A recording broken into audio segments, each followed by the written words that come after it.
Whenever there is a mass, there is a gravitational field around that mass. Let's look at what that means and what information field lines can give us. In this video, we will consider all the mass to be acting from the centre of mass of an object, like the Earth. This is what we call a radial field. That means that the field lines are spreading out radially from the centre. As we zoom in towards the surface of the Earth, the field lines become parallel. This is called a uniform field. The field lines point in the direction that a gravitational force would act on a mass placed in that field. In other words, towards the centre of the Earth. We call the force that pulls something down towards the centre of the Earth weight. Gravitational field lines, like other field lines, indicate the strength of the gravitational field. The closer they are together, the stronger the force on a mass placed in the field. The gravitational field strength is given by the symbol little g, and is defined as the force acting per unit of mass. In the uniform gravitational field above the Earth, G is around about 9.81 newtons per kilogram. The weight or force acting on a mass is therefore its mass times the gravitational field strength, and so weight is mg. If we consider a radial field acting around a mass, such as a planet or a star, then the gravitational field strength follows an inverse square law, and little g is proportional to 1 over r squared, where r is the distance from the centre of mass. The more massive the object is, the stronger the gravitational field strength. This led Newton to postulate his inverse square law in the 1680s. Applying the universal gravitational constant, big G, we get the equation little g equals big G m over r squared. Cavendish was the first to accurately calculate a value for the gravitational constant in 1798. Remember, G, the gravitational field strength, is the force per unit mass acting at a point that is a radial distance r from the centre of mass. To calculate the force acting on any mass, we just multiply that mass by the gravitational field strength, and we end up with weight equals mg, or more fully, F equals big G mm over r squared. Let's take a simple example. The International Space Station has a typical altitude of 400 kilometres above the Earth's surface and a mass of 450 tonnes. We can work out both the gravitational field strength at that altitude and the force pulling the ISS back towards the Earth. First, let's sort out our unit. 450 tonnes is 450,000 kilograms. 400 kilometres is 400,000 metres. But this is above the surface of the Earth. The radius of our planet is 6,371 kilometres, so the total distance from the centre of the mass is 400,000 metres plus 6,371,000 metres, which is 6,771,000 metres.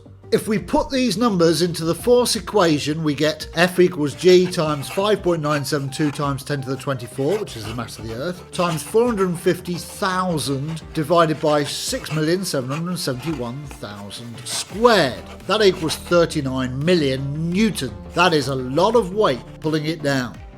If we just calculate G at that altitude, we find it is G equals G times 5.972 times 10 to the 24 divided by 6,771,000 squared. That gives us a gravitational field strength of about 8.7 newtons per kilogram.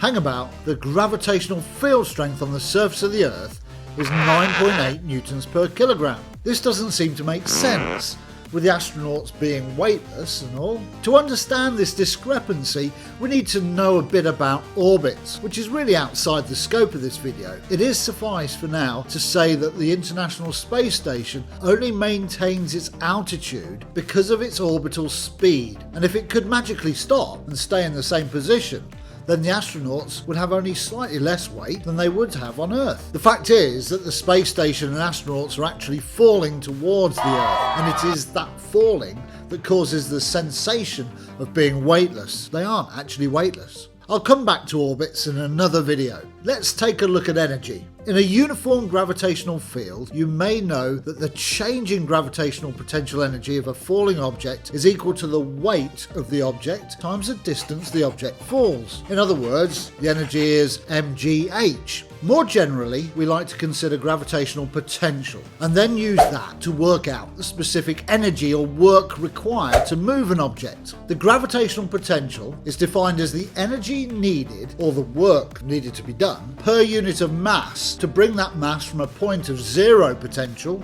usually taken to be infinity, to a point r from the centre of a large mass, which is the source of the gravitational field. In equation form, it looks like this. Delta V, the change in gravitational potential, equals minus gm over r. Notice the minus sign. That is because you need to put energy in to move an object further from the source of the field. To find the work done, or the change in gravitational energy of a mass, m, that moves a radial distance, delta r, we use EP equals minus gm m over r. There are many variants of the symbols used, and you may see EP written as U or delta W. Linking the equation for gravitational potential and gravitational potential energy, we get EP equals delta V m.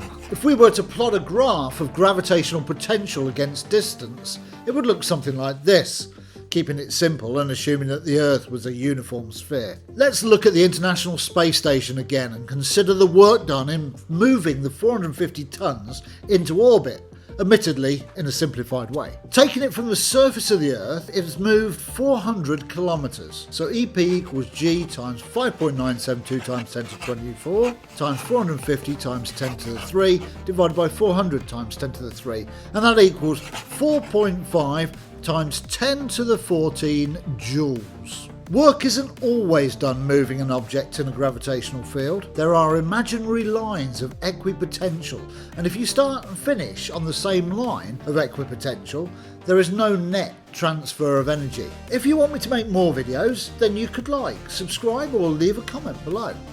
Here's something else to watch. Until next time.